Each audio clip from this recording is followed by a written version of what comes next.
Well, you had to sweat it out a little bit, but just your thoughts on getting in the Santa Barbara Regional. Yeah, it feels great, man. Anytime you can get in the regional and go play another series with the guys, it's a great sign, so I'm looking forward to it. And staying on the West Coast, that's got to feel good, right? Yeah, West Coast, man. Got to show who's king of the West Coast, so I'm looking forward to it. What do you remember about facing the Gauchos early on this season?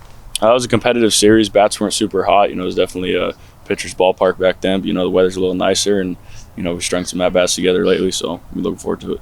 How would you describe kind of mentally bouncing back from last week, though, and kind of trying to get your groove back going into this level of the postseason? Yeah, that's baseball. Sometimes you're hot. Sometimes you go through a stretch that's tough, and last weekend was tough. But, we've had a lot of good stretches, so you just get your mind right on what you've done great throughout the season, and, just looking forward to next week.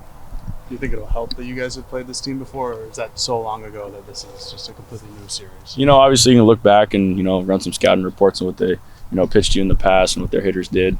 But, it's later in the season. It's obviously a new series, so, you can definitely learn from it, but, come out hot this weekend. What are your thoughts about the rest of the regional, with Fresno State and San Diego? Now I'm looking forward to it. As I said, we forgot who's king of the West Coast, so it should be fun.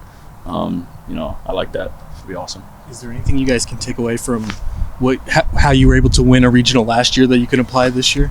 Yeah, you just got to be on every pitch, and no matter how the game's going, if you're don't score any runs or you get shut out in an inning, you got to come back and just bounce back. You can't be stuck in the past. You got to live in the present and just enjoy the moment. So I think all those things will be key for us to win this regional. What's been kind of the message in the clubhouse the last couple of days after the Pac-12 tournament? Yeah, it's just been business-like. Obviously we didn't perform the way we wanted to, but we know that our season's not over, so we still got a lot to look forward to. And it's how can you bounce back and remember the things that you've done well this far throughout the season and go out and practice and be business-like and get after it. Have you individually gotten after it? Because there were a couple moments in the last game where you had chances to bring in some runs and just didn't come through. So how has it been for you to kind of prepare for this upcoming regional? Yeah, just going back to my process and what I do every day to improve and just get better. It's you obviously want to think about those things, but it's baseball. You got to have a quick mind and move on. So that's what I've been doing and just enjoying my process and getting after it every day.